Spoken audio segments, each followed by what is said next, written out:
Hey YouTubers, it's me, Lonnie Clark, Nuts for Art. As the title says, more on this book, Weapons in Space. I'm going to go back to the beginning of the title, but I do want to thank KEPW.org for playing this broadcast on their radio show. I'm piecing them together.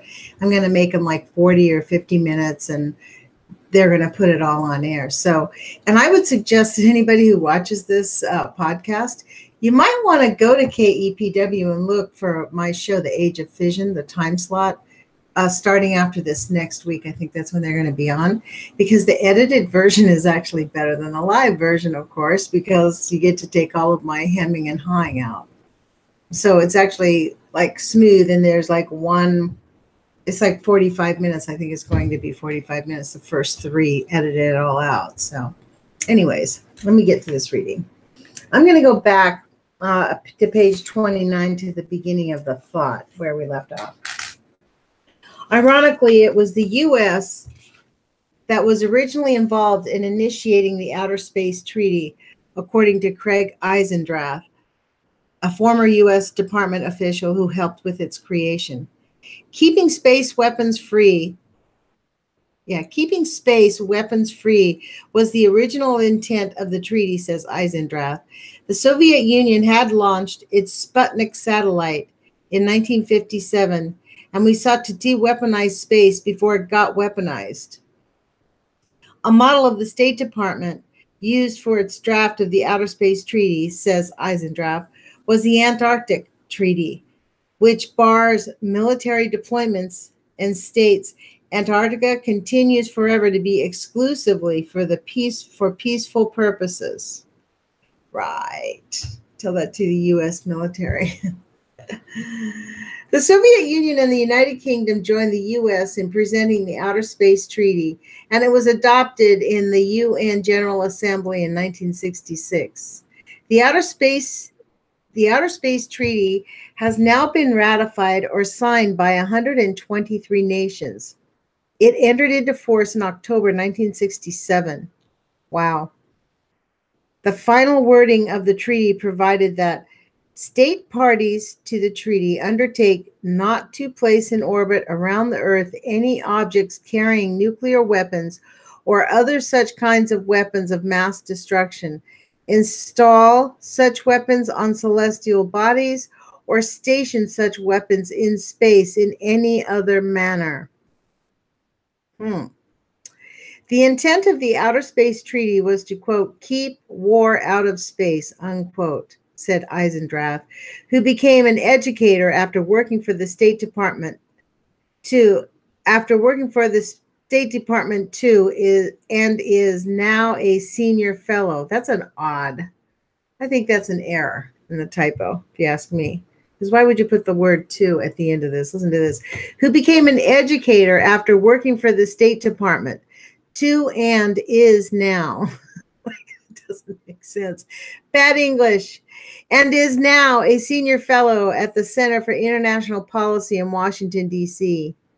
He is a co-author of the forthcoming book, The Phantom Defense, America's Pursuit of the Star Wars Illusion. Eisendrath views the deployment in space of weapons, such as the lasers that the U.S. military is delivering, as a, quote, violation of the Outer Space Treaty. The resolutions put forth at the UN by Canada and China, urged Kofi Annan and supported by most nations of the world, would clear up any confusion and specifically bar any weapons in space. If approved, solid mechanisms could then be put in place to assure compliance, and violators would face international action. A huge problem could then be solved in harmony with the foresight of those who developed the Outer Space Treaty. But that is not the liking of the U.S. government today. Wow. Like, that's not something that we don't know, right? Hello. That's why we're reading this book on YouTube, because nobody reads these books, so I'm going to read this book to you. Mike Moore, then editor of the Bulletin of Atomic Scientists, wrote in 1999, The notion that the United States or any country might actually place weapons in space as envisioned by the U.S. Space Command is so repugnant that the United States ought to clearly repudiate it. Better yet, it should push to amend the Outer Space Treaty so as to definitely prohibit all weapons in space, not just weapons of mass destruction, unquote. That was Mike Moore, editor of Bulletin of Atomic Scientists. That was 1999. But it is not the view shared by most of those in power in the U.S. in recent years and now. The same day that China introduced the resolution to ban all weapons in space at the UN Conference on Disarmament in 1999, I had a talk with a high U.S. official at the UN in Geneva. He was not happy with my remarks the day before at the seminar on the prevention of an arms race in outer space. On an autonomous basis, he sought to explain the U.S. stance. In wake of the Vietnam War, he said, the U.S. military believed it can't field large numbers of ground troops.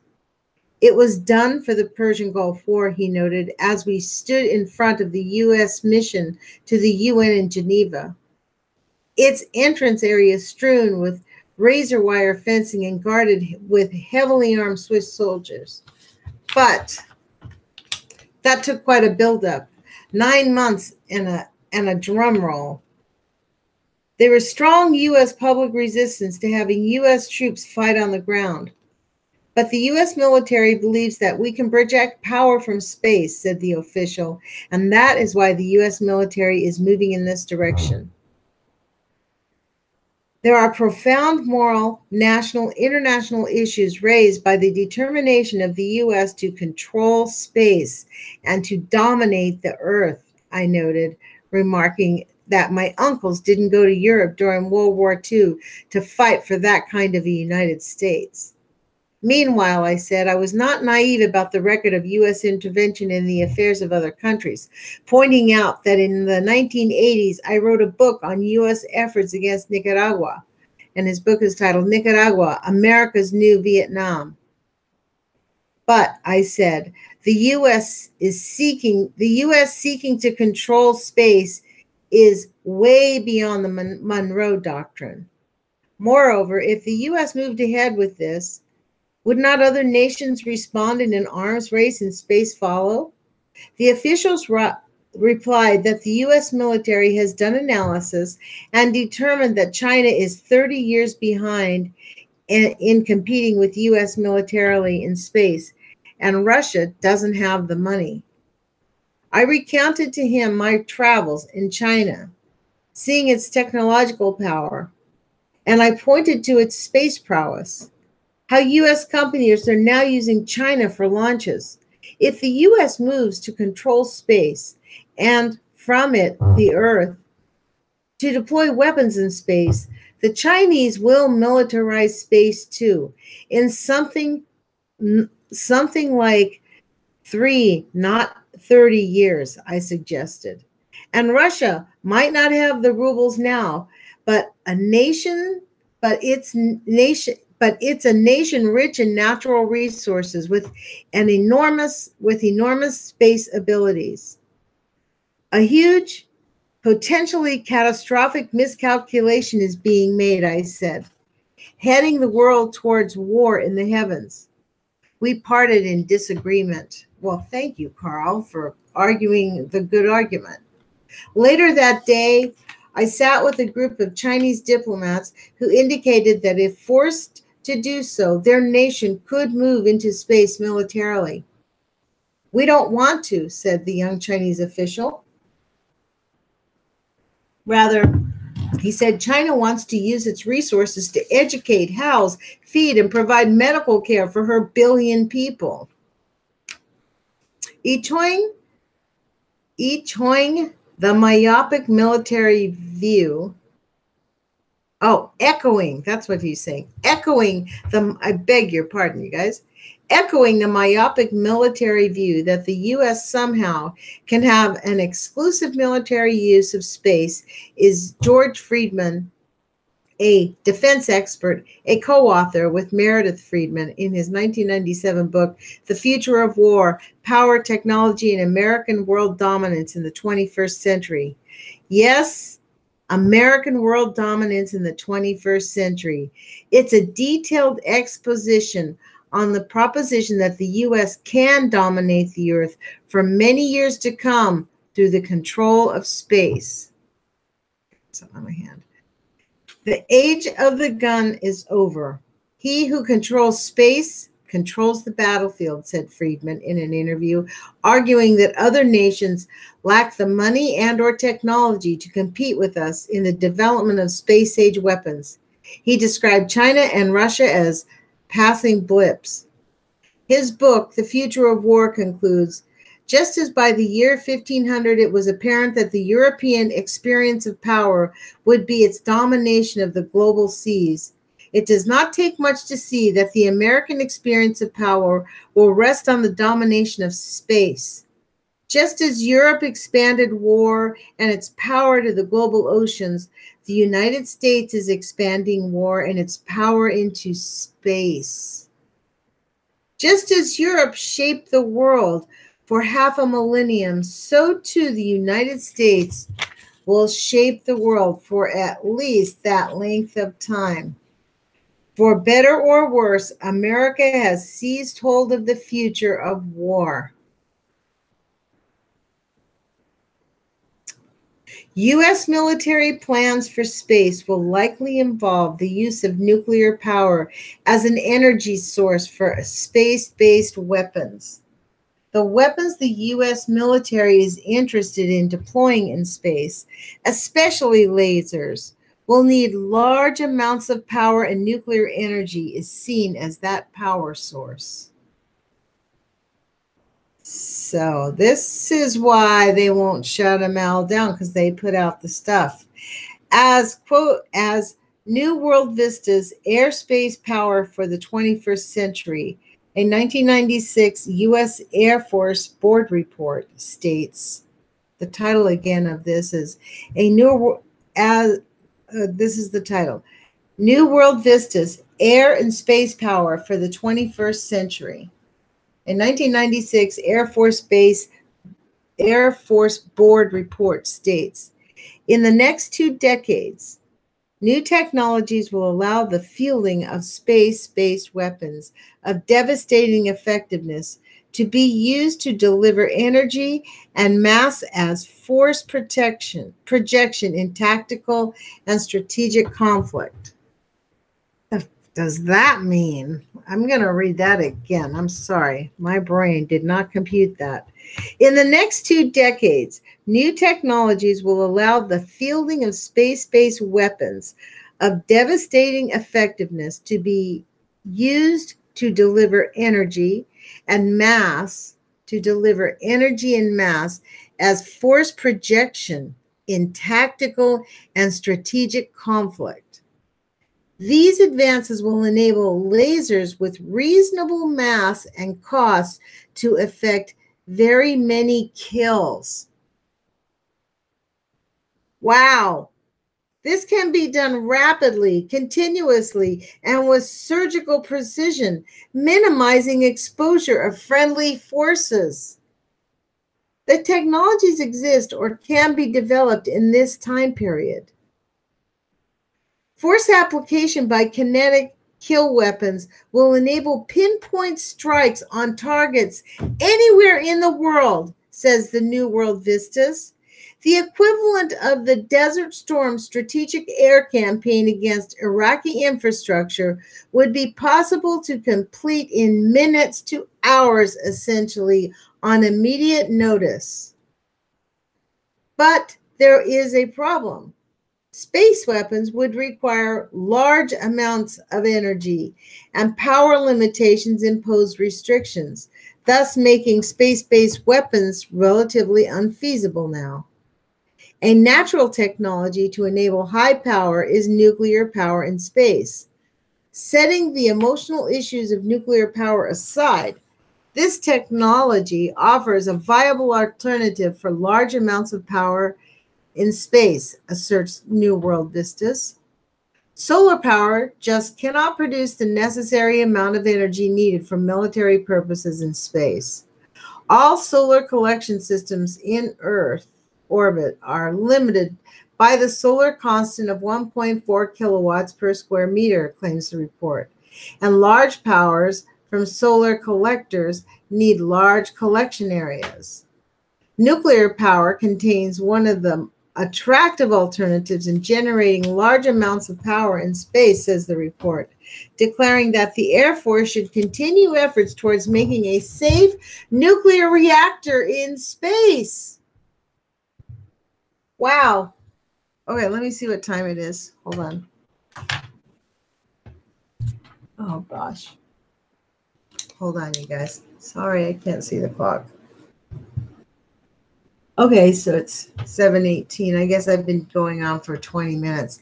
I think I'm going to end here. I don't like to read for too long, so because I think it gets too boring. But let's see how far this goes. This just put me over the top. They're making nuclear weapons for space, nuclear power plants for space. Okay, let's go back to that. We'll just read on a little bit more.